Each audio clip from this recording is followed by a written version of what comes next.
Hola, buenas tardes, ¿cómo les va?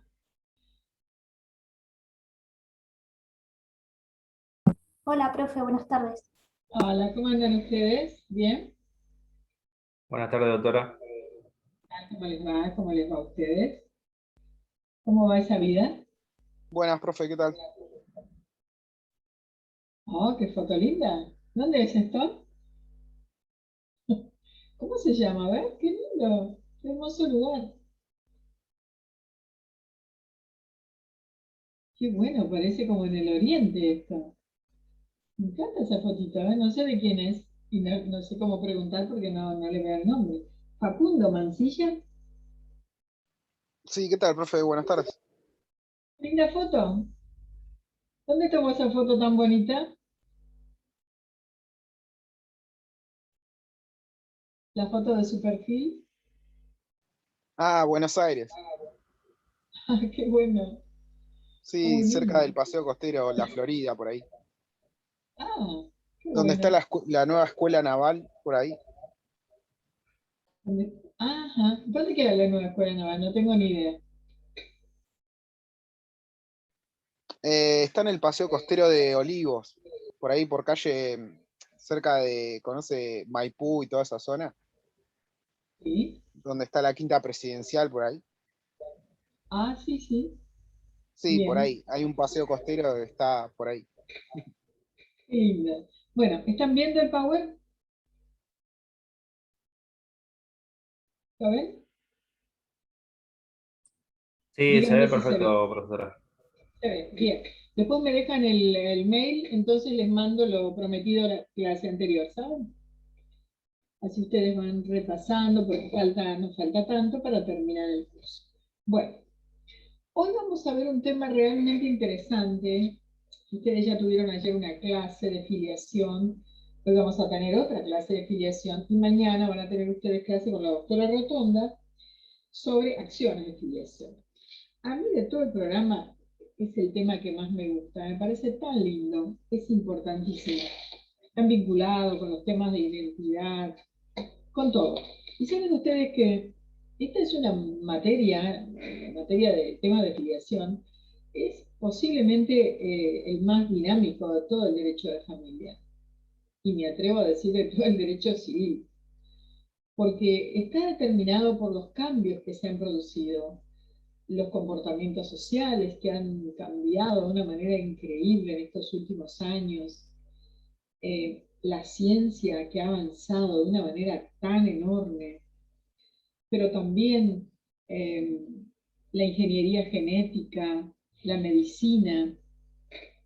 Hoy podemos tener estudios de determinación de la filiación a través del perfil, el estudio del perfil de ADN, para establecer la relación y el vínculo biogenético entre una persona, entre un hijo y sus padres fallecidos hace mucho tiempo, o también índices de abuelidad, o también relación entre hermanos vivos o no, y aún determinación de la filiación en el útero de las personas.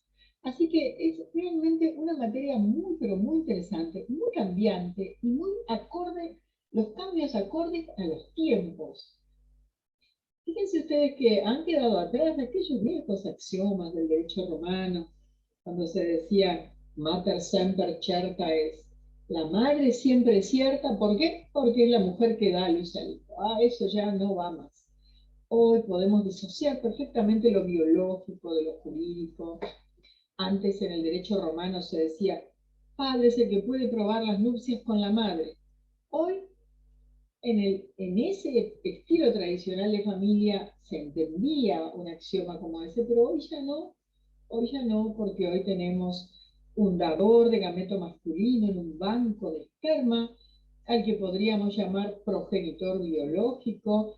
Tenemos que ese gameto masculino puede formar un embrión con un óvulo y entonces implantarse en el útero de una mujer gestante y entonces, luego de 9 meses, cuando la mujer da a luz al hijo, este niño será entregado a padres que tienen voluntad procreacional, por lo cual habrá otro padre legal que no tiene nada que ver con aquel que es el progenitor biológico.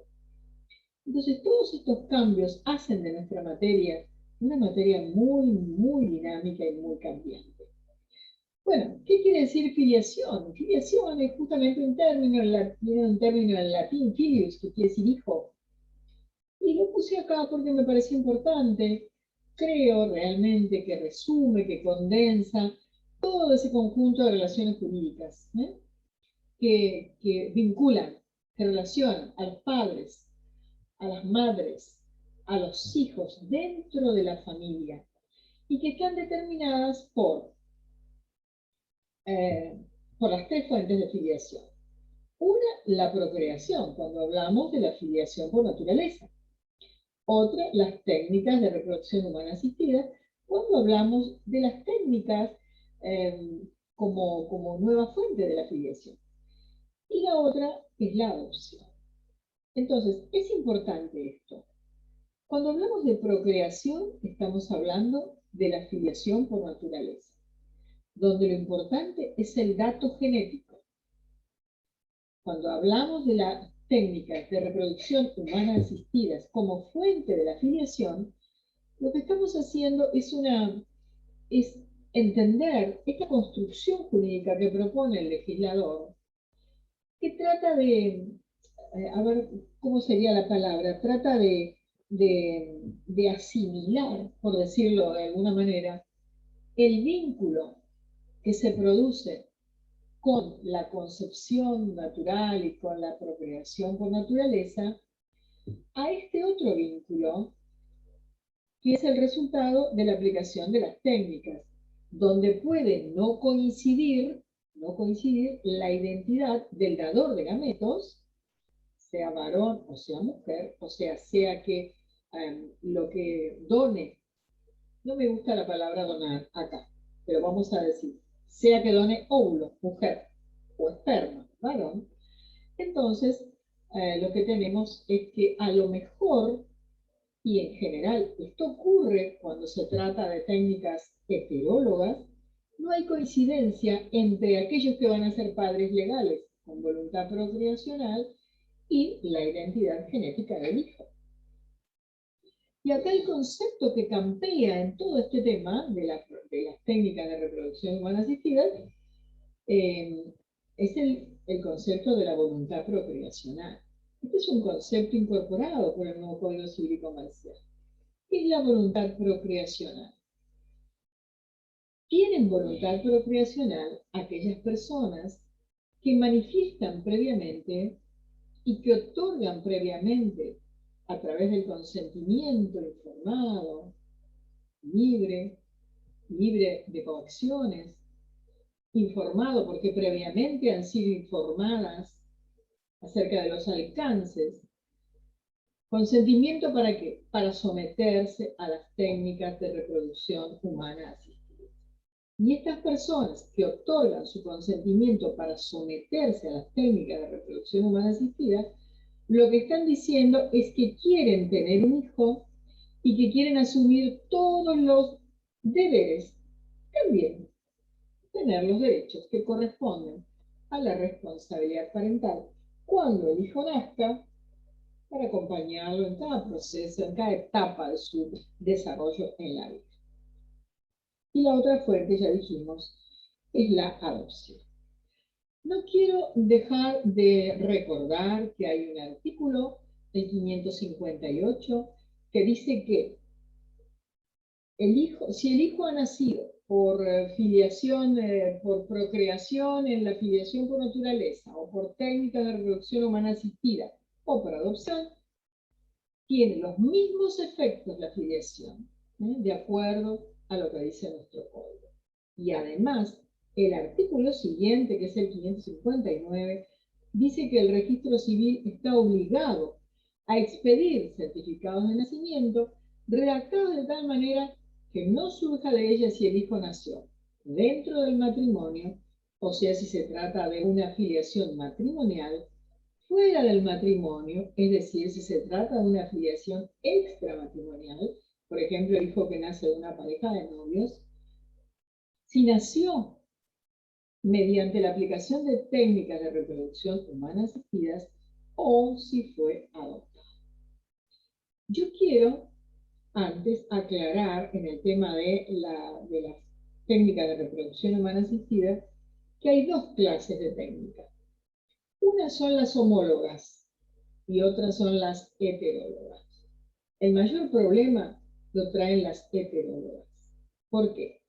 Vamos a imaginar que hay una pareja que está unida, que tiene una relación estable y que dice nosotros queremos tener un hijo y vamos a someternos a las técnicas de reproducción humana asistida, vamos a un centro de fertilidad, otorgamos el consentimiento informado, libre de coacciones. ¿Por qué es un consentimiento informado? Porque previamente se los debe informar acerca de todos los alcances, consecuencias, cuestiones que pueden ocurrir, digamos, por consecuencia. Después de estar informados, recién van a firmar. Este es el consentimiento previo. Informado quiere decir que me informo. Cuando me hacen firmar en un centro de salud antes de operarme o de un acto quirúrgico cualquiera, un papelito donde diga firme el consentimiento informado, hay que decirle no. Lo primero que me tiene que hacer es informarme. Después que me informe, me dará el tiempo suficiente para que yo lo piense. Y después que lo piense, vendré y firmaré. ¿Sí? Ahora, si ya han hablado con su médico y se los informó, entonces fírmenlo. Pero antes de ser informados, no firmen nada, porque se desnaturaliza esto. ¿Sí? No se trata de un papel para firmar, es un proceso respetuoso de las personas.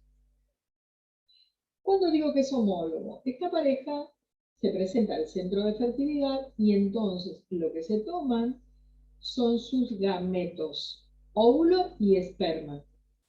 Con ellos se forma un embrión. Es homóloga porque los gametos y el material genético corresponden a ambos miembros de la pareja. El problema no es ese, porque ahí no habría conflicto. El conflicto podría presentarse cuando se trata de una técnica heteróloga, es decir, que se usa, por ejemplo, el óvulo de la mujer y semen de donante, o al revés, podría ser esperma del miembro de la pareja y óvulo de un banco, o bien ambos gametos, masculino y femenino, de bancos. Allí es obligatorio que en el registro civil esto quede en el legajo de inscripción del nacimiento del hijo para que sepa cuál es la técnica por la cual ha venido al mundo. Bueno, nuestro tema hoy es la determinación de la maternidad. Es un tema muy lindo, muy interesante. Tenemos dos puntos nada más. Vamos a ver de qué se trata este tema. Vamos a, si tienen código, vayan al artículo 565. Este artículo se aplica tanto a la maternidad matrimonial, es decir, de personas que están unidas en matrimonio, como a la maternidad extramatrimonial. Y en realidad lo que vamos a decir acá es que la filiación por naturaleza, porque estamos hablando acá de la filiación por naturaleza, la maternidad se acredita por el parto. En el derecho romano se decía partus ventrem sequitur. El parto siempre sigue al vientre. ¿Por qué? Bueno, después de 9 meses de gestación, el hijo nace en el parto. Entonces, la maternidad se acredita en la filiación por naturaleza por el parto. Y dice la ley que la maternidad se establece con la prueba del nacimiento, pero también con la identidad del nacido. Estos dos elementos, que son elementos objetivos, permiten identificar a la mujer como madre del hijo. Acá tenemos la determinación de la maternidad, dijimos por naturaleza, por técnicas, y acá En la filiación por naturaleza, la maternidad se determina por el parto. ¿Parto de quién? De la mujer que da a luz al hijo. Vamos a seguir avanzando en el tema y vamos al artículo 565.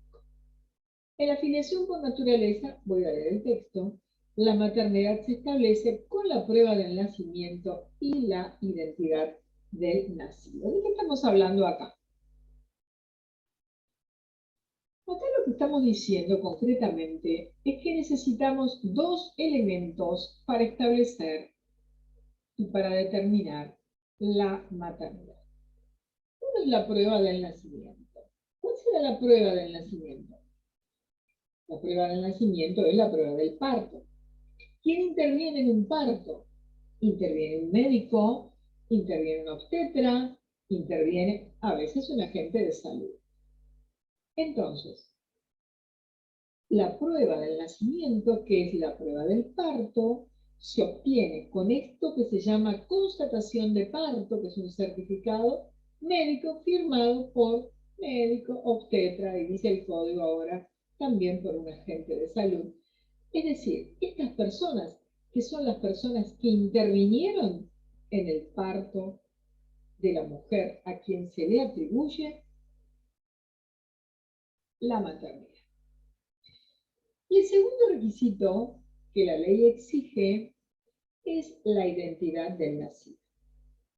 En el régimen anterior había que llevar al registro civil en el momento de la inscripción una ficha de identidad del nacido. En este momento la ley no lo dice, pero acá rige una ley que es la 24540, anótenla, porque la van a tener que saber, anótenla, 24540, que es la que establece cuál es la manera de identificar al nacido.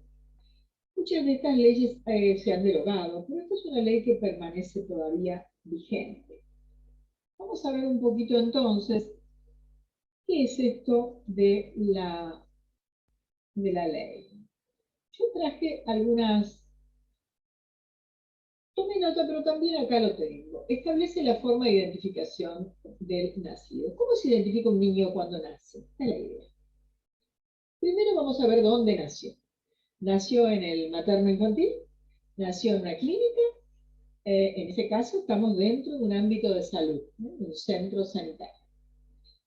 Pero también pudo haber nacido en la calle, porque hay niños que no aguantan, que se adelantan y nacen en la calle. A veces intervienen vecinos, a veces han intervenido policías, a veces han intervenido los bomberos, personas que están cerca y que ayudan. A veces los nacimientos se han producido en los autos, o en algún lugar en la calle, o en tránsito hacia el centro de salud. Bueno, cuando el nacimiento ocurre en un establecimiento de salud, por ejemplo, en el hospital o en una clínica, pública o privada, la ley dice que se debe identificar a la madre durante el trabajo de parto. Y se debe identificar al niño antes de cortar el cordón umbilical, pero, es decir, en el momento del nacimiento, antes del corte.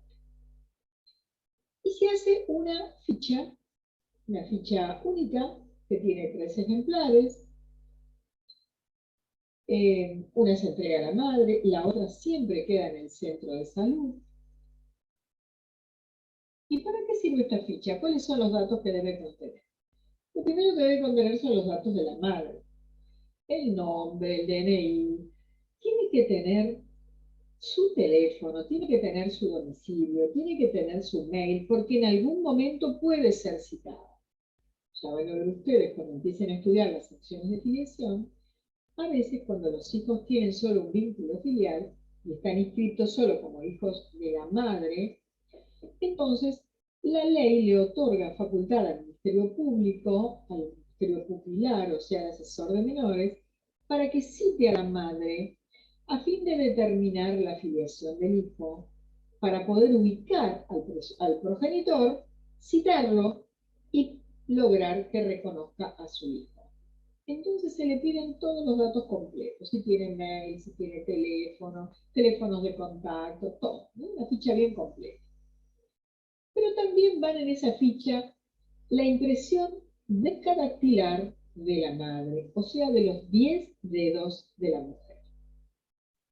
También los datos completos del niño, cuál es el nombre que tiene, cuál es el sexo, si nació vivo, eh, todas esas cosas.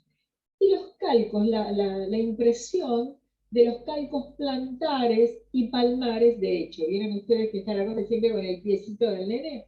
Bueno, ahí lo tienes, son ejemplos. Después también están los datos del establecimiento de salud, están los datos del médico o del obstetra o de quien asistió el parto, están los datos del parto, a qué hora nació, en qué lugar, en qué domicilio, todo, absolutamente todo. Cuando la mujer egresa del establecimiento, se le vuelven a tomar impresiones de los pulgares, ¿sí? Y se sientan en la ficha. Y también hay alguna impresión que se le toma a algunas personas cuando retiran a los niños y no son personas, por ejemplo, y no se trata de su madre. Y al niño también se le vuelve a tomar. Todas estas cosas son importantes, sí. ¿Para qué son tan importantes? Bueno, son importantes para evitar el robo de niños, para evitar el cambio de niños, para evitar muchas cosas que pueden pasar a veces en lugares donde hay nacimiento de muchos niños. Y también para evitar delitos, por supuesto. Pero puede ser que el niño haya nacido con alguna malformación. En ese caso, si se puede, se toma algún tipo de identificación parcial. Pero siempre en la ficha hay que dejar constancia que la identificación es parcial por tal y tal y tal cosa, porque no se puede.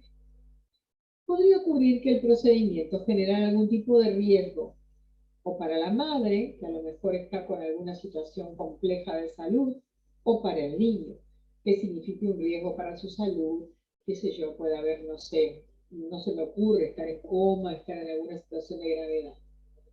Entonces, se deja constancia de la situación, se deja constancia de por qué no se hace la identificación en el momento que dice la ley, y se espera, se prorroga para que esté mejor y pueda hacerse.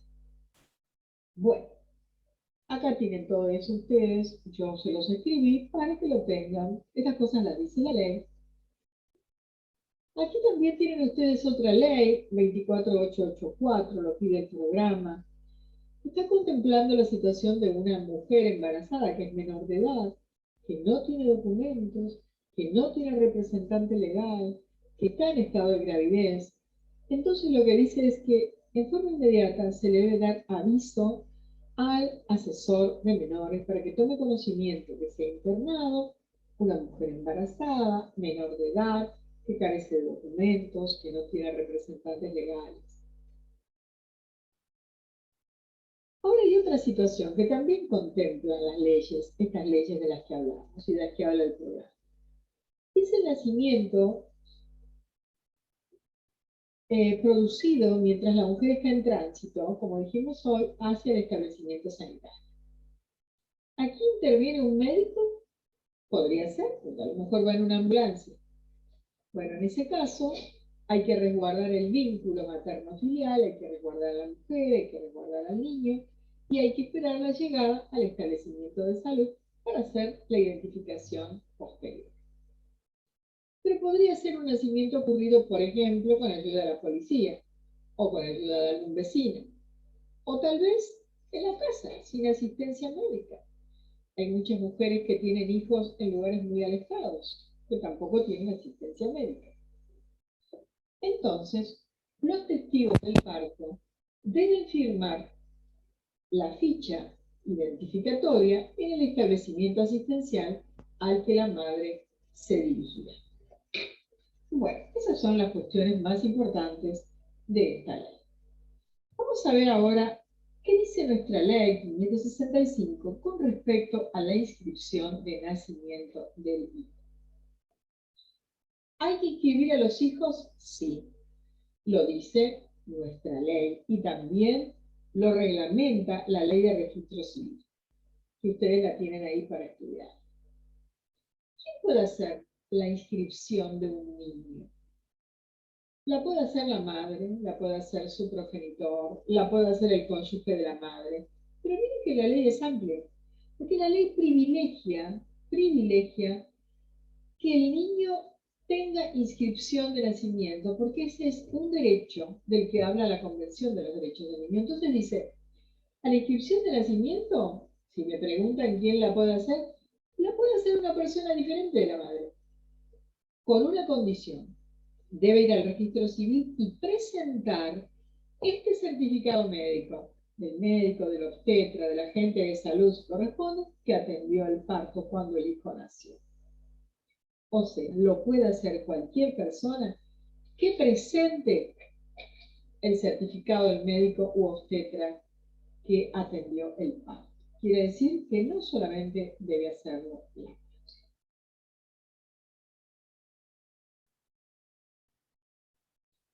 ¿Cuál es el efecto de la inscripción de nacimiento? Tienen que tener presente esto y si pueden anótenlo, porque esto es muy importante para cuando empiecen a ver las acciones de filiación. Porque nosotros estamos estudiando acá cómo se determina la maternidad. La maternidad matrimonial, esta norma se aplica también a la extramatrimonial. Entonces, ¿qué efecto tiene una inscripción de nacimiento? La mujer quedará emplazada en nuestra terminología, en el derecho de familia, significa ubicada, significa situada en el estado de familia de madre de ese hijo. Y recíprocamente, el niño nacido quedará emplazado en el estado de hijo de esta mujer. Entonces es fundamental notificar a la mujer que pensamos que ha tenido el parto y que figura como madre esta inscripción. Por supuesto, si la hace ella, no. Si la hace su cónyuge, tampoco.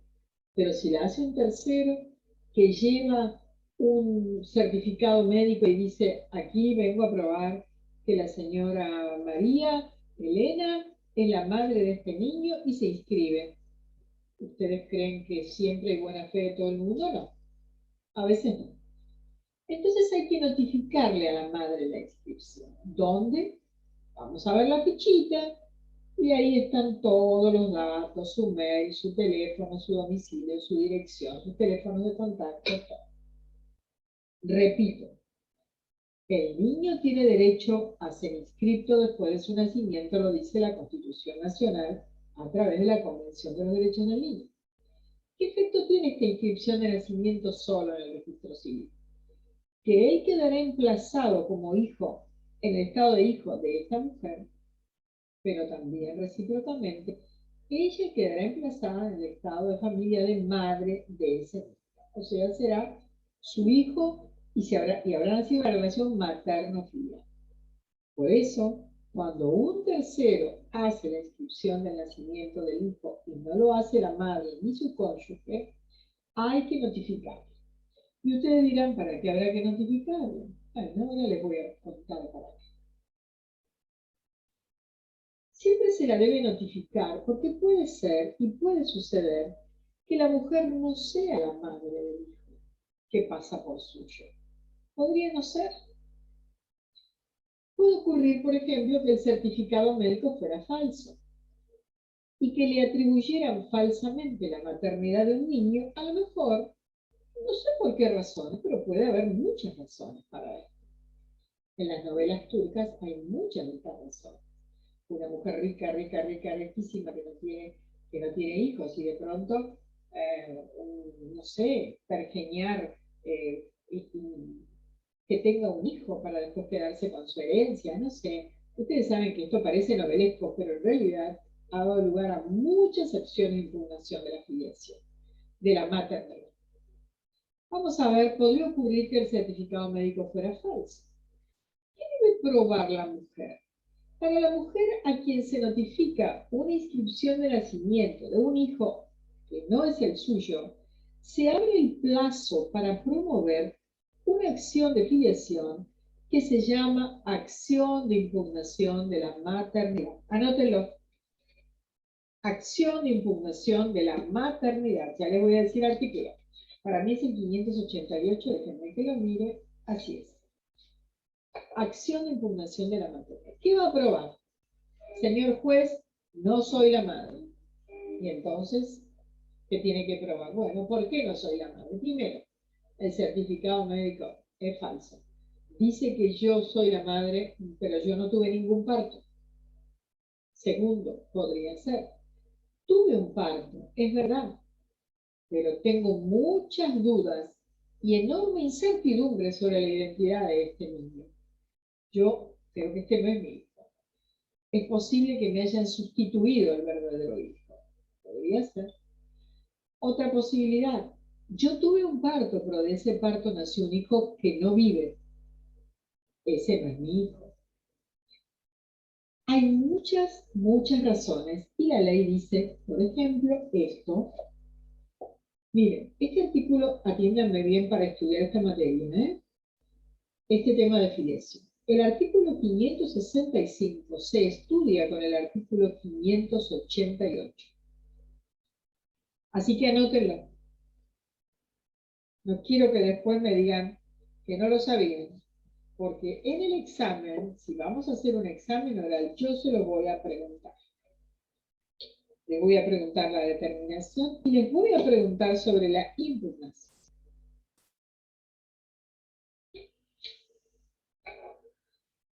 Entonces puede ocurrir que el certificado médico fuera falso, que ella no fuera la madre de este hijo que pasa por suyo, en cuyo caso va a tener que iniciar una acción judicial, va a buscar un abogado, acción judicial para impugnar la maternidad que se le atribuye.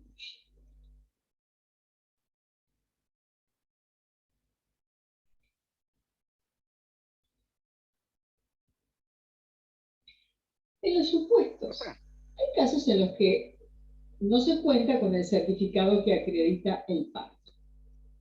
Y no se cuenta porque, bueno, porque a lo mejor estaba leyendo la vez pasada en la provincia del Chaco, hay un lugar muy aislado donde nacen niños y no tienen médico, y entonces hay un momento en el que necesitan inscribirlos y no tienen certificados, no pueden acreditar el parto.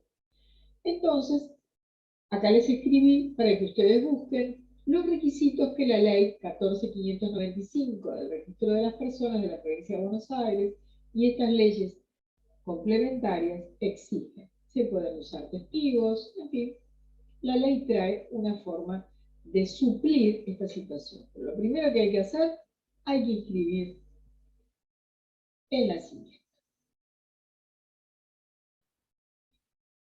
Bueno.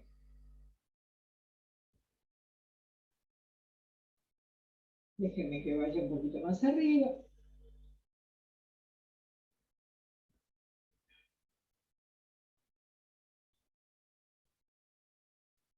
No tenemos más nada aquí. Bueno, ese es el tema más concreto de la inscripción del artículo 565. Déjenme chequear a ver si tenemos alguna otra cosa. La notificación a la madre. Cómo se identifica el nacido, lo vimos recién.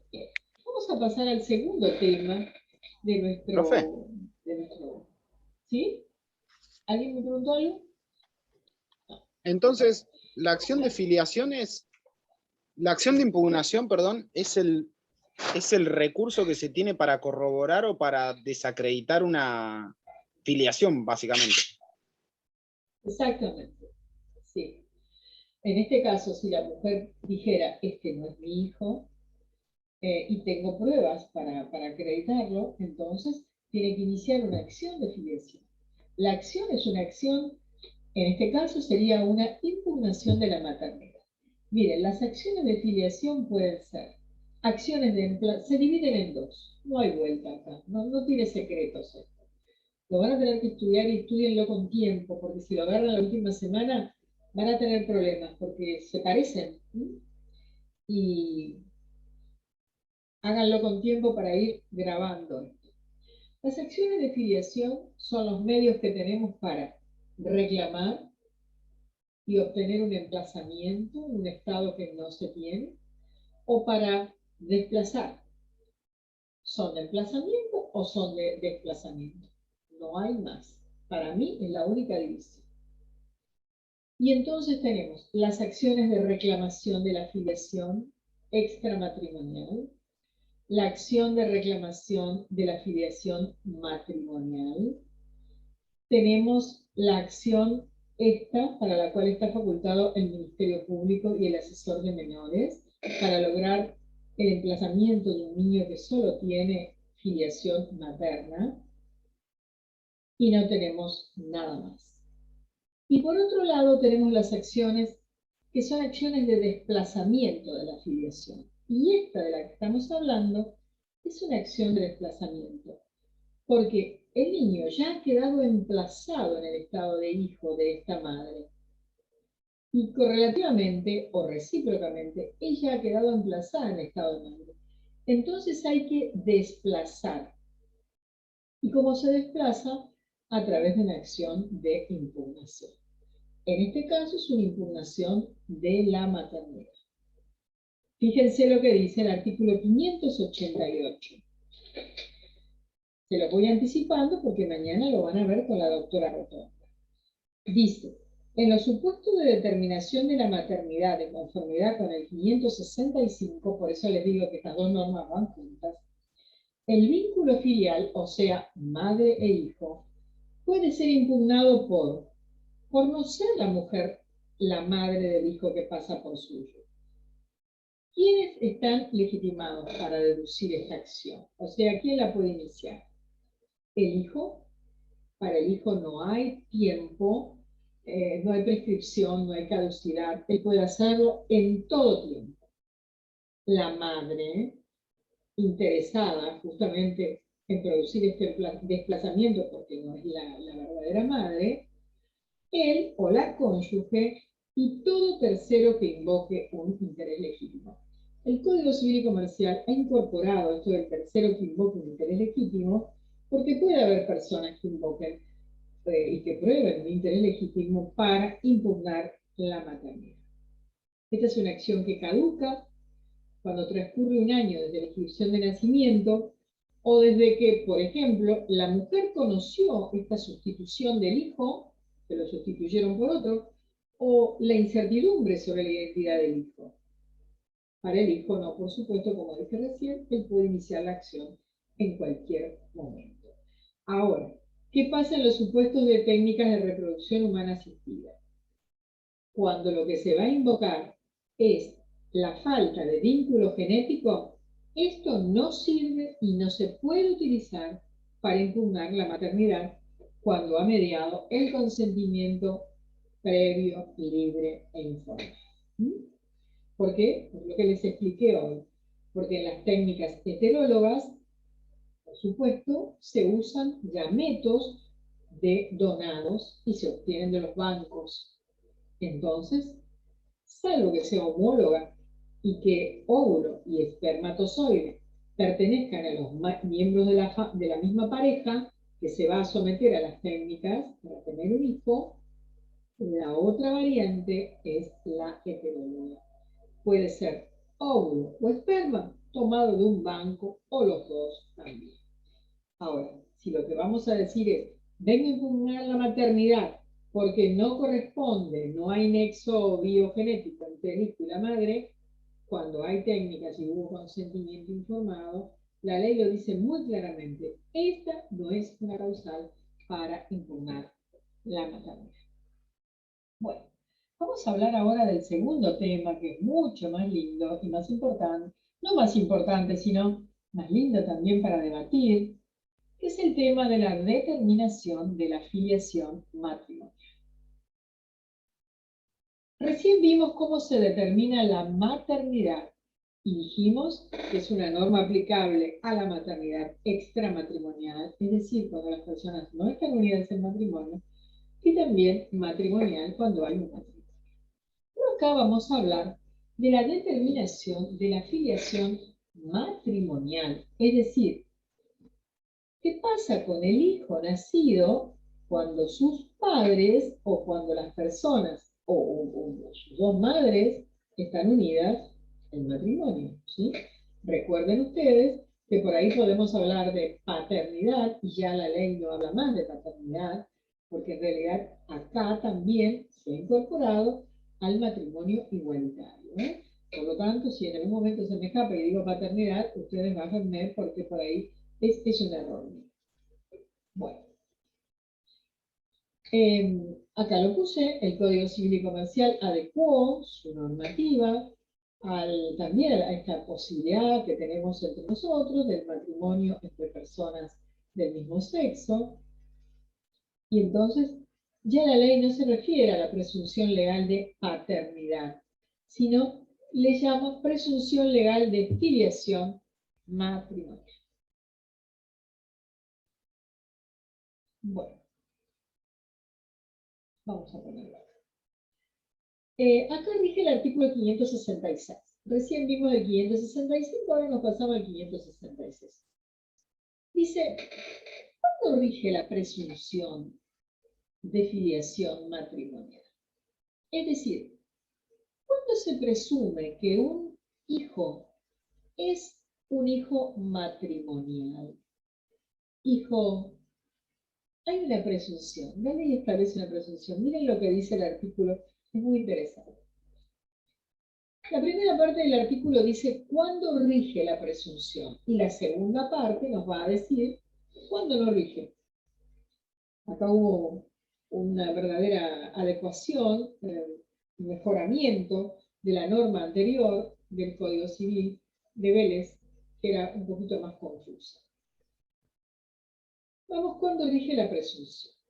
Salvo prueba en contrario, y acá tenemos una presunción iuris tantum que admite la prueba en contraria, dice, salvo prueba en contrario, se presumen hijos del cónyuge o la cónyuge, en su caso, los nacidos después de la celebración del matrimonio y hasta los 300 días posteriores a la interposición de la demanda de divorcio o nulidad del matrimonio, la separación de hecho o de la muerte.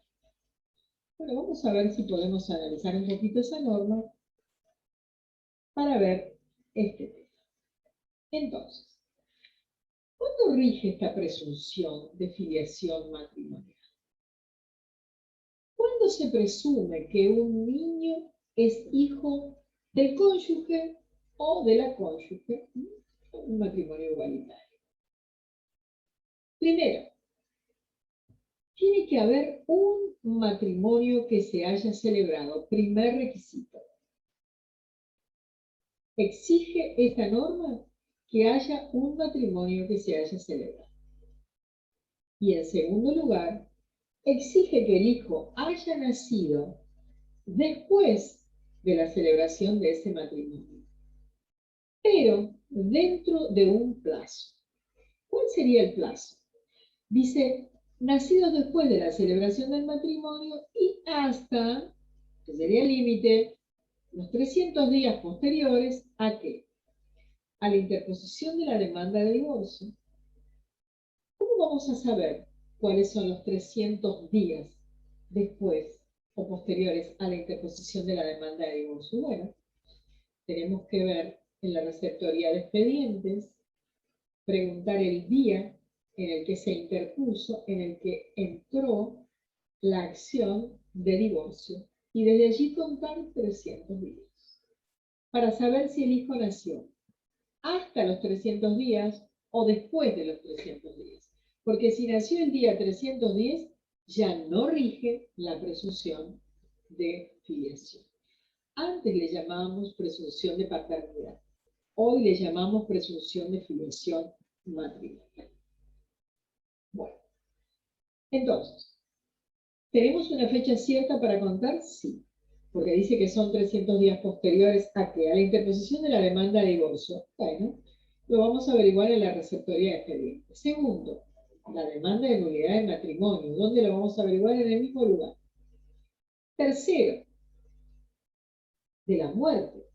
Eso tiene una fecha cierta porque las personas mueren un día y tenemos un acta de defunción. ¿Qué problema se presenta con la separación de hecho?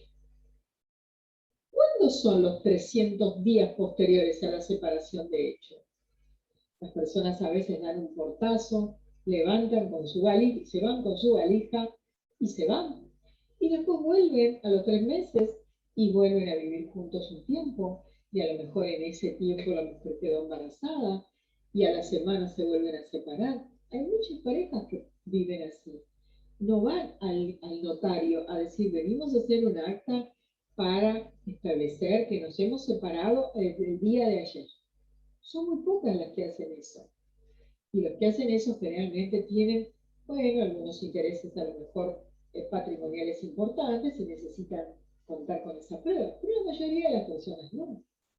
Entonces, ¿cómo saber si rige la presunción de filiación matrimonial para saber si se trata del hijo del cónyuge, este que nació, por ahí, qué sé yo, ¿cuándo son los 300 días después de la separación de hecho? Cuando la gente va con la valija, vuelve con la valija, sale con el bolso, vuelve con el bolso y a lo mejor están 2 o 3 años así.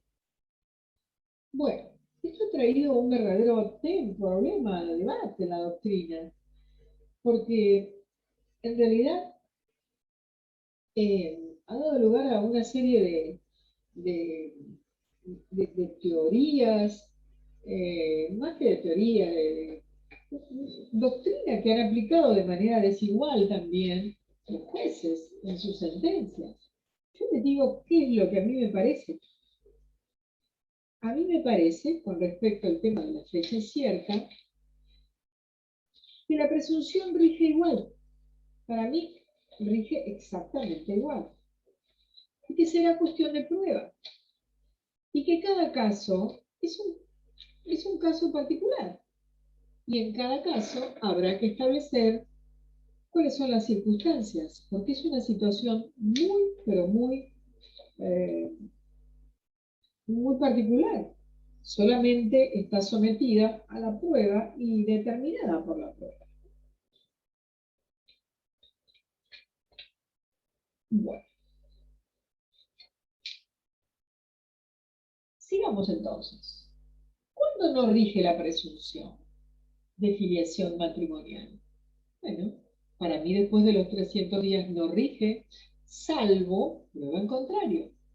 Es decir, que si aún cuando hayan pasado los 300 días se piensa que realmente el hijo es hijo del cónyuge, entonces o se pondrán de acuerdo los dos para inscribirlo como hijo de ambos, o en ese caso habrá que iniciar una acción de reclamación de la filiación matrimonial.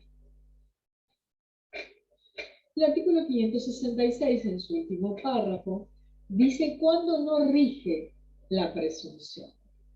Y la presunción no rige en los supuestos de técnicas de reproducción humana asistida cuando el cónyuge o la cónyuge no prestó el consentimiento previo, informado y libre de acuerdo a lo que establece el código. Bueno, sigamos. ¿Hay alguna pregunta que ustedes quieran hacer? Acá les puse que para la procedencia de la presunción se deben cumplir 2 requisitos. Los que les dije recién. Uno, tiene que estar determinada la maternidad, ¿sí? Conforme a lo vimos recién en el 565. Y después debe haber matrimonio entre la madre del hijo y su cónyuge del mismo sexo o de sexo diferente. ¿Desde cuándo rige la presunción? La presunción rige desde el momento de la celebración del matrimonio, para todo nacimiento posterior a dicha celebración. ¿Qué quiero decir con esto? Que si se casan mañana, todo hijo que nazca después de la celebración del matrimonio será considerado un hijo sobre el cual recaiga la presunción de filiación matrimonial. Si no es el hijo realmente, entonces habrá que promover la respectiva acción de impugnación de la filiación matrimonial. ¿Tiene arreglo todo esto? Sí, tiene arreglo a través de las acciones de filiación. ¿Cuál es el límite de vigencia de la presunción? El límite de vigencia de la presunción, 300 días, se encuentra justamente cuando se cumple este plazo que establece la ley en el artículo 566. ¿Y por qué tiene en cuenta la ley estos 300 días? Porque hay un artículo acá en el Código Civil que les recomiendo leer, porque en los artículos es muy lindo el Código Civil que tenemos, léanlo, ténganlo siempre cerca. Dice el artículo 20, duración del embarazo y época de la concepción. Dice, la época de la concepción es el lapso entre el máximo y el mínimo fijado para la duración del embarazo. Se presume, salvo prueba en contrario, que el máximo de tiempo de embarazo es de 300 días y el mínimo de 180, excluyendo el día del nacimiento. De esto podemos deducir que la época de la concepción son los 120 primeros días. En esta norma, en el artículo 20, se funda esto, cuando hablamos de la presunción de 300 días, porque los 300 días, de acuerdo al artículo 20, tienen que ver con el máximo de tiempo de duración del embarazo y el mínimo es de 180 días.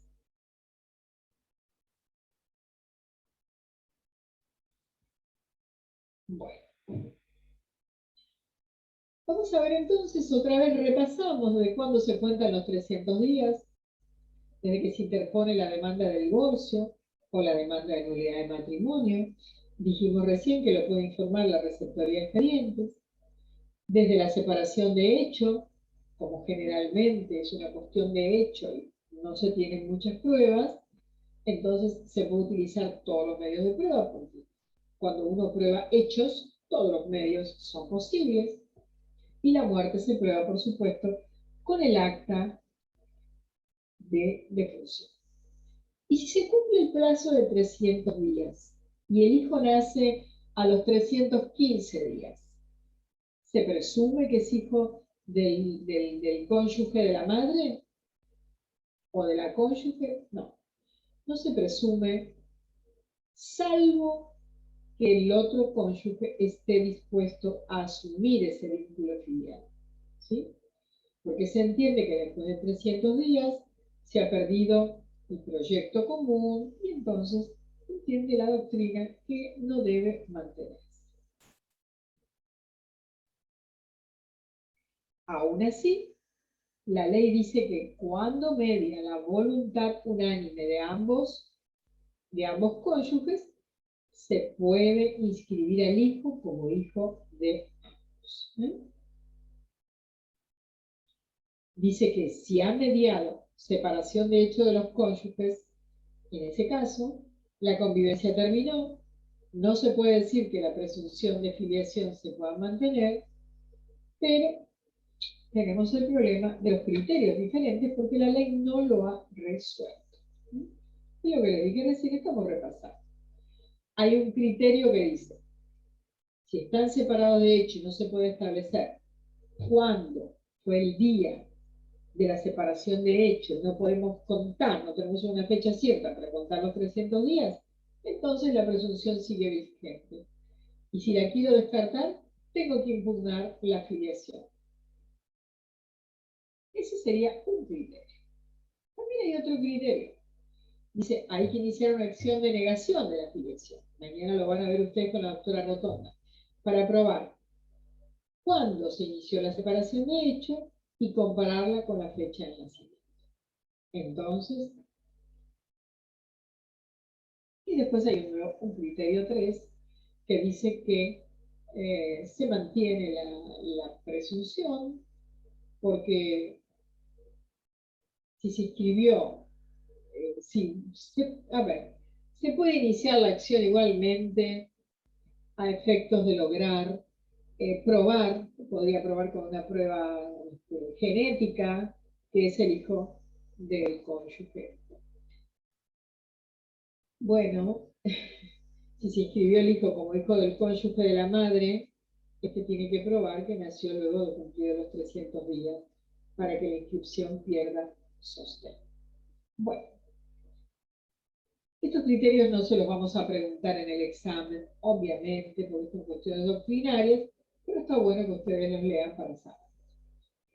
¿Qué pasa con la muerte? Bueno, con la muerte termina la existencia de las personas, pero también el matrimonio. Y si pasaron 300 días de que la persona murió, es lógico que la presunción de filiación ya no rija. Siempre admite la prueba en contrario. Y la prueba en contrario, para mí, más importante, la vedette de las pruebas es un ADN. Vamos a acreditar si a pesar de la separación de hecho, a lo mejor se veían, a lo mejor tenían algunas vacaciones o fines de semana donde lo pasaban juntos, no sabemos. En la vida de la persona pasan muchas cosas. Y ahora quiero hablarles de otro tema que me parece muy interesante.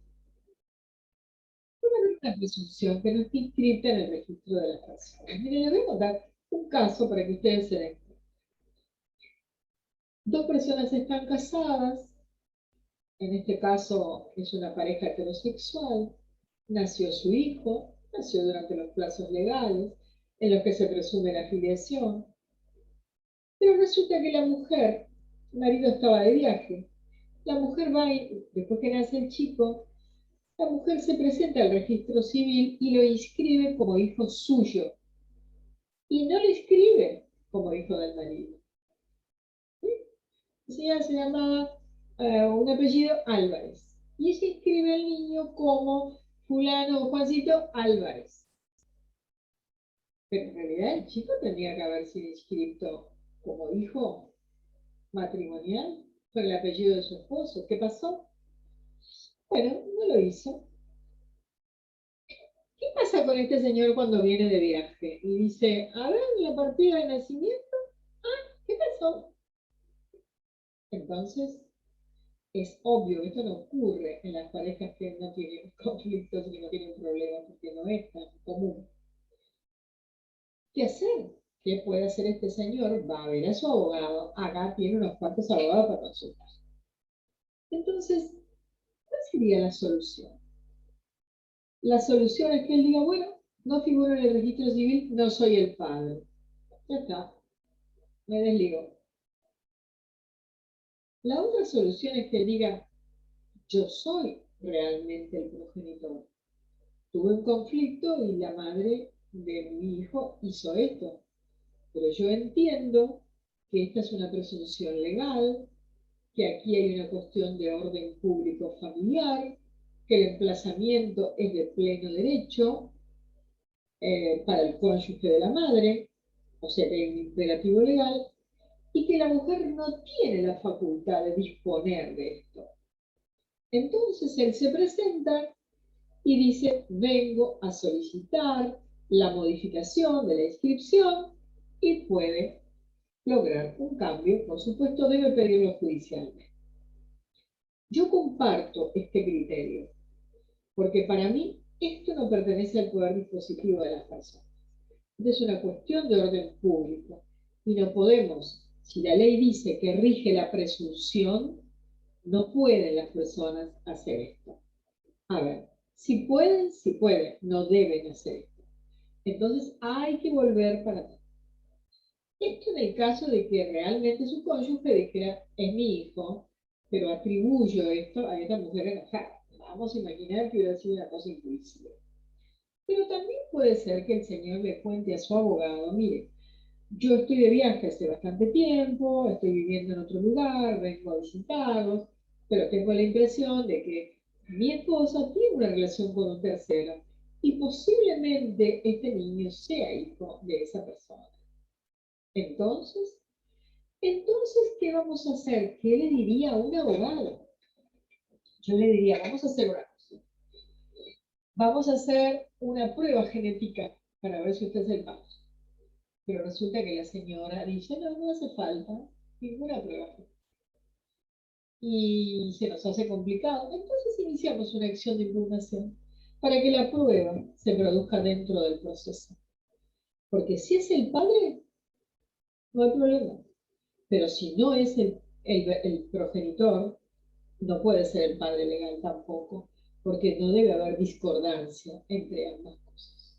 Entonces, es necesario que haya una sentencia de impugnación que desplace al cónyuge de la madre para quebrar, para romper esta presunción legal, a fin que el padre legal del niño, o sea, el verdadero progenitor biológico, pueda emplazarlo como hijo propio. ¿Se dan cuenta? El tema de la filiación es una cuestión muy delicada, pero a la vez es muy compleja. Por lo tanto, yo les digo que este es un tema lindo porque todos lo entendemos y parece sencillo, pero es un tema delicado y tiene muchas aristas. Estudien ustedes a fondo el tema de las acciones y cuando ustedes ejerzan su profesión, van a ver que van a tener casos de filiación. Apréndanlo bien ahora, después se van a olvidar algunas cosas, pero de las cosas más importantes no se van a olvidar. A las acciones siempre hay que estar estudiándolas, pero vean ustedes todas las cosas que pueden suceder.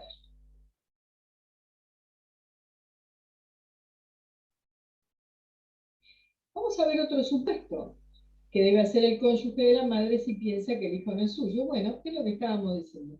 Debe hacer caer la presunción mediante el inicio de la acción de impugnación, como lo dije recién, aunque no figure el nacido inscrito a su nombre. Ahora, si hubiera un tercero, que es el progenitor biológico, en este caso, novio o pareja de la madre, puede emplazar al hijo como propio recién cuando se dicte sentencia acta. Ese es mi criterio y yo comparto esa solución.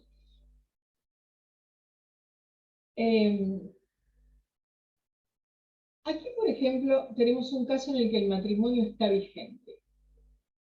Los cónyuges están separados de hecho. El hijo nació después de los 300 días de separados, o sea, desde que cesó la vida en común. No se presume la filiación, y no se presume, en este caso, la filiación del cónyuge de la madre. No se presume que sea el progenitor. Entonces, si concurre el consentimiento de los dos, el nacido será inscrito como hijo de ambos, haya nacido por naturaleza o mediante el uso de las técnicas de reproducción humana asistidas, y en este último caso, más allá de quién haya aportado o donado los gametos, se debe haber cumplido con el consentimiento y con los requisitos de la ley especial. ¿Por qué pasa esto? Bueno, la doctrina lo explica y dice, puede ser que los cónyuges estén separados de hecho, y a lo mejor el hijo nació después de los 300 días, porque a lo mejor se volvieron a encontrar, a lo mejor tuvieron alguna nueva vinculación.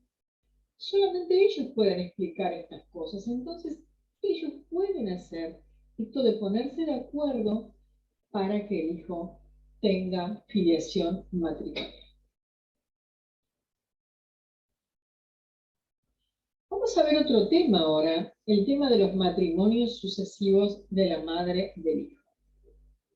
Este es el caso de una señora que se casó, se divorció y se casó en forma casi inmediata. Al poquito tiempo ya estaba casada con otra persona, nació un hijo y ahora viene el problema. ¿De quién es hijo? ¿Es hijo del primer cónyuge? ¿Es hijo del segundo? ¿Fue todo tan rápido? La disolución del matrimonio, el nuevo matrimonio, el nacimiento del hijo, todo muy rápido. ¿De quién será el hijo? Bueno, no sabemos. Vamos a ver qué dice la ley. Artículo 568 nos trae la respuesta. Dice que cuando median matrimonios sucesivos, este es el caso de los matrimonios sucesivos de la mujer, se presume, por supuesto, siempre hablamos de una presunción iuris tantum, que admite la prueba en contra. Se presume que tiene vínculo filial con el primer cónyuge cuando el hijo nació Fíjense, dentro de los 300 días de la disolución del primero, pero dentro de los 180 de la celebración del segundo. Vamos al artículo 20. Otra vez, ahí van a encontrar la respuesta si tienen dudas y no recuerdan. Dice el artículo 20. Lo voy a volver a leer otra vez. Habla del tiempo máximo y mínimo del embarazo. Pero lo voy a leer porque no tenemos la costumbre de leer los primeros artículos del código. Dice, se presume, salvo prueba en contrario, que el máximo de tiempo del embarazo es de 300 días y el mínimo, anoten eso bien con coloradito, el mínimo es de 180, excluyendo el día de nacimiento. Acá, el énfasis está puesto en el mínimo tiempo, en los 180 días. Es para que ustedes lo tengan como regla y se acuerden de la solución del código. Lo voy a volver a leer. Cuando hay matrimonios sucesivos de la mujer que tiene el hijo, se presume que tiene vínculo filial con el primer cónyuge. ¿Por qué? Porque nació dentro de los 300 días de la disolución que produjo el divorcio. Pero también nació dentro de los 180 días de la celebración del segundo. Y recuerden ustedes que el mínimo tiempo del embarazo es de 180 días. Y acá el hijo nació dentro de los 180 días de la celebración del segundo. Primero, vamos a la B. Tiene vínculo filial con el segundo cónyuge. ¿Por qué? Porque nació dentro de los 300 días de la disolución o anulación del primero. Pero, miren acá, después de los 180 días, que es el mínimo tiempo del embarazo de la celebración del segundo. ¿Quién es el progenitor? El segundo. ¿Quién es el progenitor en el primero? El primero. ¿Lo entienden? Relacionen esta norma, anoten en su apunte, artículo 568 va con el artículo 20 del Código Civil. Porque cuando hay matrimonios sucesivos de la mujer que da a luz, hay que tener en cuenta cuál es el mínimo tiempo del embarazo. En el primer caso, el hijo nace dentro de los 180 días de la celebración. O sea, no puede ser hijo del segundo, es hijo del primero. En el segundo caso, nace después de los 180, o sea, se cumple el mínimo tiempo. ¿Sí? Doctora, Y una es hijo. consulta. Sí.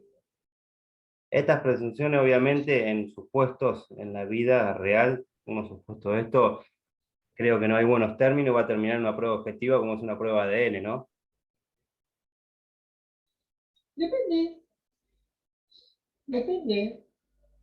Depende, porque si usted tiene el día puede contar en la fecha de disolución del matrimonio y contar y ver la fecha de nacimiento, puede hacer los cálculos tranquilamente. Y sí, pero si hay sospecha de parte del cónyuge de infidelidad con el nuevo, puede ser, Ah, no bueno, será. entonces, sí, claro. No, en Profe, ese caso sí. Yo le digo con toda franqueza, ante la mínima sospecha, siempre vamos a una prueba genética, Claro, siempre. dato Yo objetivo, creo claro. que hoy, claro, esto sería para el supuesto en el que no podamos hacer una prueba, o sea, para hacer un cálculo, pero si tenemos la posibilidad de hacer una prueba genética, yo la haría siempre, sería el mejor consejo, ¿no? ¿Sí? Dígame. esta presunción sería para el caso de aquel, por ejemplo, esposo de la mujer que se presume, o la esposa de la mujer que se presume que tiene vínculo filial para el pago de, por ejemplo, alimentos y todo, pero también pensaba, como dice el compañero, que puede ser desvirtuada por una prueba de ADN en cualquier momento, o sea, Claro, la presunción no es claro. una certeza. No. Todo esto tiene que ver. Estas son presunciones iuris tantum, ¿eh? Admite la prueba contraria. Acá no hay nada que sea iure de iure porque de verdad eh, todo admite prueba. Y hoy, con la prueba genética, mucho más. mucho más. Pero no solamente con una prueba genética, con cualquier otro tipo de prueba. Imagínense, no sé, una persona que, qué sé yo, que durante la época de la concepción, eh, que se pudiera probar perfectamente que ha tenido relaciones íntimas con quien después será su segundo marido. ¿Mm? Hay un montón de formas de probarlo. Ahora, eh, hay algo que nosotros tenemos que tener en cuenta como abogados, ¿no? Para ustedes cuando estén en la profesión. Si bien la prueba genética es extraordinaria, no le pongan toda la ficha ahí, ¿sí? Porque van a perder un montón de juicios. Porque no siempre se puede hacer. A veces, por ejemplo, pensamos que se puede hacer y la gente se opone y dice no, se niega y dice no, que la hace difícil y dice no, y uno busca parientes, a lo mejor que también es no. Entonces, tenemos un juicio descabezado, porque poniendo todos los huevitos en esta canasta, nos olvidamos del resto de la prueba. Nosotros tenemos que ir al juicio con toda la prueba ofrecida como si no tuviéramos una prueba genética. ¿Mm? Como si no tuviéramos una prueba genética.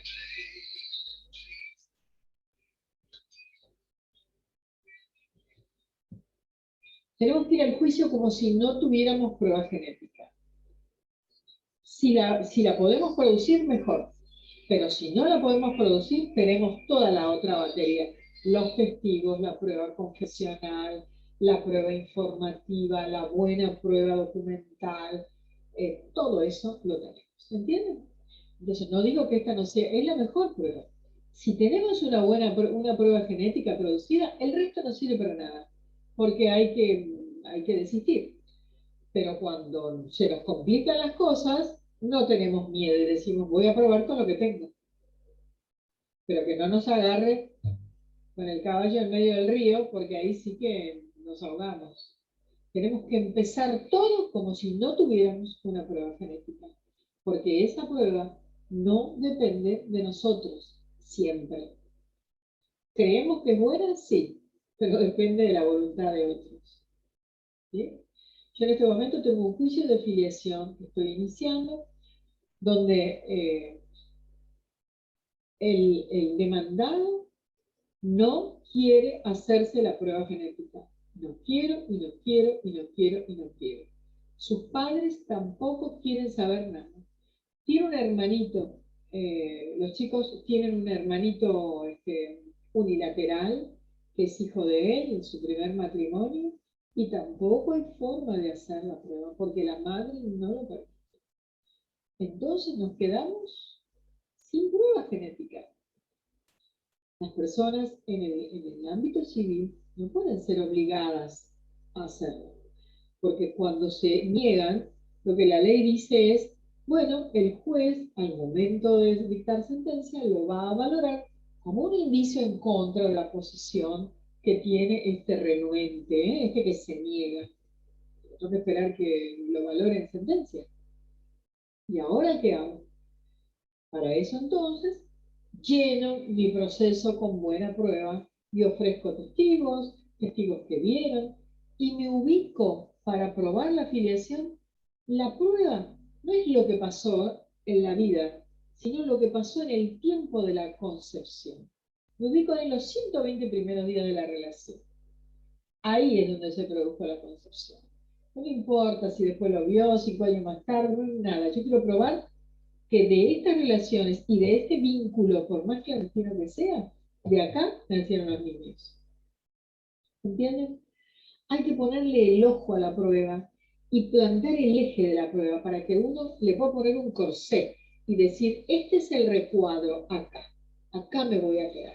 Yo tengo que probar esto. Si pruebo esto, gano el juicio. El resto está bien, todo el día será lindo, ilustrativo, pero lo que tengo que probar es el vínculo, cuando no tengo una prueba genética. Tendré testigos, por ejemplo, el juez va a leer la negativa, lo va a leer como si fuera un indicio. ¿Pero qué es el indicio? El indicio Es un indicio grave de paternidad, ¿m? En este caso. Bueno, está bien, pero este indicio solo no le va a servir al juez, el juez necesitará otra prueba. En otro juicio de filiación pudimos acercar, miren, el padre de un chico nunca lo había reconocido, pero cuando llegaba Navidad le mandaba unas cartitas chiquitas y le decía para el arbolito, le mandaba la cartita con una cosita para colgar en el arbolito. Esa era toda su aproximación como padre. Y la madre las guardó. Y un día, cuando iniciamos el juicio, esas cartitas sirvieron. Estaba su firma, estaba su letra, estaban manuscritas. Se las mandaba cuando era chiquito y el chico ya era grande. Pero la madre las había guardado. Ahí estaba la prueba. ¿Se hizo ADN? No se hizo ADN. Pero esta fue la prueba. ¿Entienden? Por eso a veces uno se tiene que asociar con las personas en el sentido de ayudarlos en la búsqueda. ¿No? Ayudarlos en la búsqueda de fotografías, por ejemplo, es una buena prueba la fotografía. ¿Dónde fueron cuando eran novios o cuando la chica estaba embarazada? Y bueno, fuimos a una confitería. Alguien sacó una foto, sí, me acuerdo que la sacó una amiga. ¿Dónde está la amiga? Y no sé, voy a averiguar. Averiguo y aparece la fotito, ella embarazada, él abrazándola. ¿Es una buena prueba? Sí. Bueno, acá tengo una linda documental y aparte lo cito para que reconozcan. Y también cito a algún amigo para que diga si ese es él. ¿Se dan cuenta? Para esto sirve una prueba. Y también los indicios. Los indicios son una prueba extraordinaria. ¿Qué es un indicio a la hora de probar la filiación? Los indicios son elementos extraprocesales. No son elementos extraprocesales. Es lo que se llama la prueba indirecta. Pero por su número, tengo unos cuantos. Por su gravedad, es interesante lo que estoy por probar.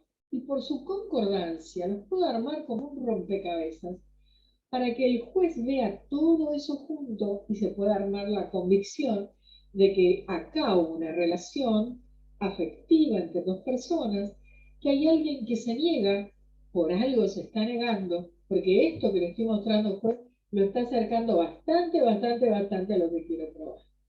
¿Entienden? Por eso el tema de los juicios de filiación es muy interesante. Pero uno no debe decir a la gente, tráigame prueba, mañana la espero a las 5 de la tarde, pase por el estudio, pague la consulta y ya está. Y que la atienda mi secretaria. Me junta todo y después, no, ninguna manera, ninguna atención así.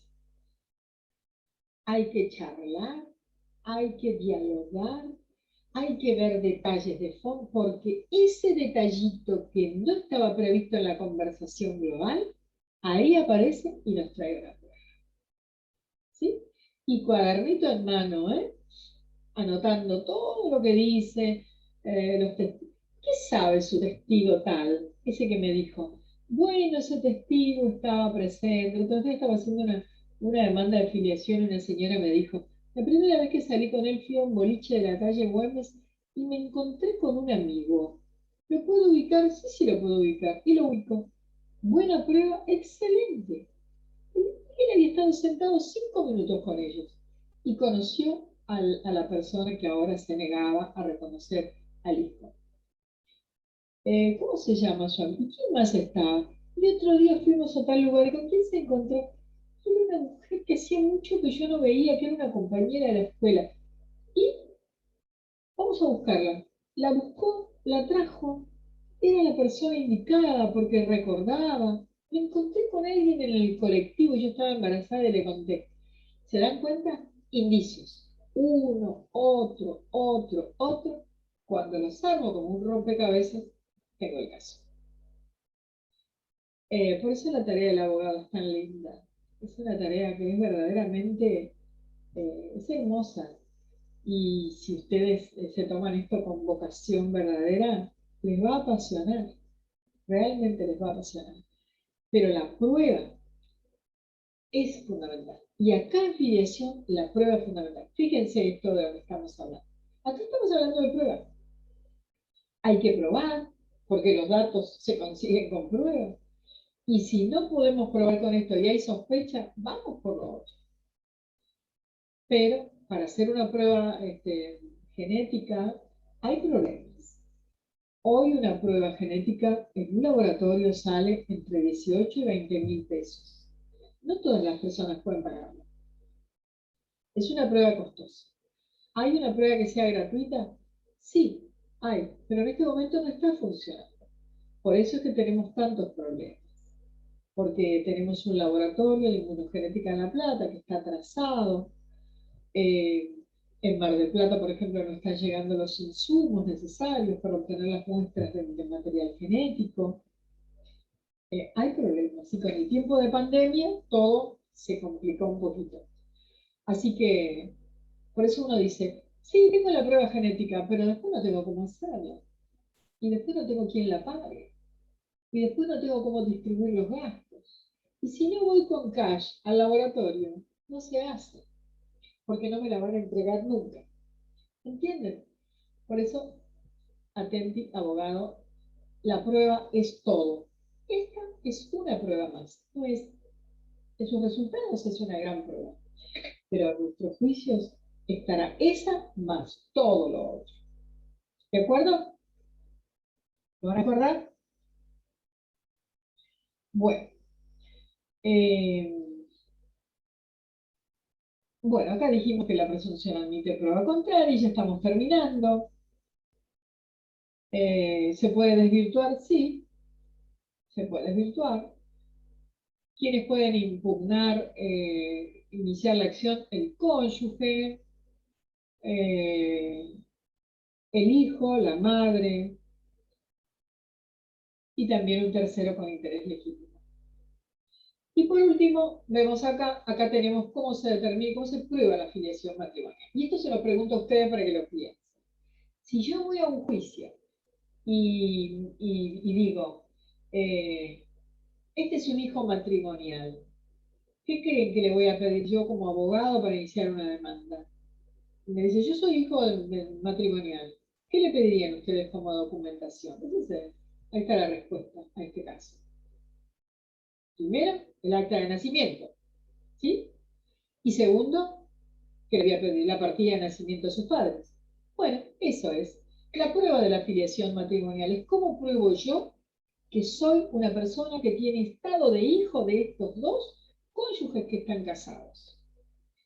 Dice, la filiación matrimonial queda determinada legalmente y se prueba, primero, por la inscripción de nacimiento en el registro civil, que es mi partida de nacimiento, y la prueba del matrimonio de mis padres. Este título de estado de hijo se va a integrar por el acta mía de nacimiento y el acta de matrimonio de mis progenitores, que puede ser un acta, puede ser un certificado, puede ser un testimonio, puede ser la libreta de familia, esa viejita que expedía el registro civil, que ya hoy no la expide más. Pero también dice la ley, por la sentencia firme que se hubiera dictado en un juicio de filiación. Pero cuidado, tiene que estar inscrita en el registro civil.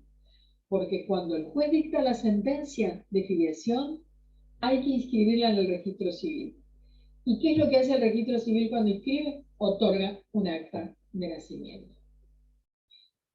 Y por último, en los supuestos de técnicas de reproducción humana asistida con el consentimiento previo, informado y libre, inscrito en el registro civil. Este último texto, este inciso C, ha traído mucho cuestionamiento, porque en realidad esta no es una forma de probarlo, pero la ley lo dice y ustedes en los libros pueden ver el cuestionamiento que han hecho los autores. Bueno, quiero que me den el mail para poder mandarles el Power el de la semana pasada y también el otro que les había prometido. ¿Ustedes lo van a distribuir entre ustedes?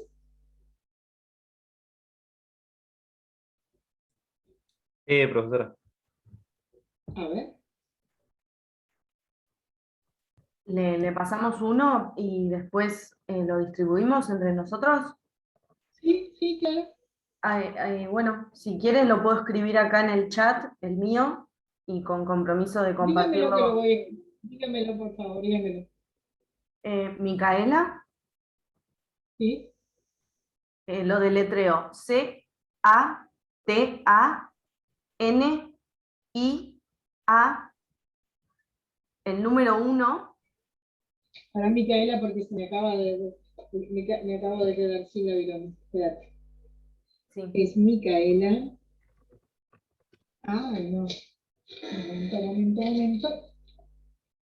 Estoy escribiendo sobre el escritorio. Micaela. C-A-D-A. ¿Cómo es el apellido? no es Catania, T de Tero, Catania. sí, y el número 1, no escrito, sino el Sí. número, @gmail.com. Bueno, lo repito. micaelacatania1@gmail.com. Exactamente, sí, ese es el mail, gracias. Bien. Bueno, ¿cuáles son los que necesitan? Este, Sí, el de ay, la semana pasada, y también el del sistema de protección integral, ese de abrigo también. sí, ese, no me acordaba la clase, pero sí, uno que tiene fondo negro y letras amarillas, me parece que era con esa, Ajá. Creo que fue la segunda clase la Bueno, de abrigo. puede ser. Sí, ¿que fue una también de lo las necesitan? primeras. Sí, por Sí, favor, no, ese también no me lo acuerdo. quieren. Sí, no me acuerdo El de la abrigo, en clase. realidad, el tema, sí. Este es el de sistema de protección integral de derechos de niños y niñas y adolescentes. Ese, se los mando. El de la semana pasada también y este también. ¿Quedamos así? Sí, ¿Ustedes los distribuyen entre ustedes? sí, yo lo paso al grupo que tenemos en WhatsApp con mis compañeros y al que no esté en el grupo, bueno, me puede escribir a ese correo. Si hay alguno de los que está acá que no forma parte del grupo de WhatsApp, me escribe y yo se lo reenvío. Bueno, no hay ningún problema. Yo se los mando. Bueno, Bueno, gracias. complicada la clase de hoy, ¿les resultó un poquito difícil? El No, tema de estuvo la muy clara. afiliación. ¿Cómo? Estuvo muy clara. Me gustó. Bueno, me alegra.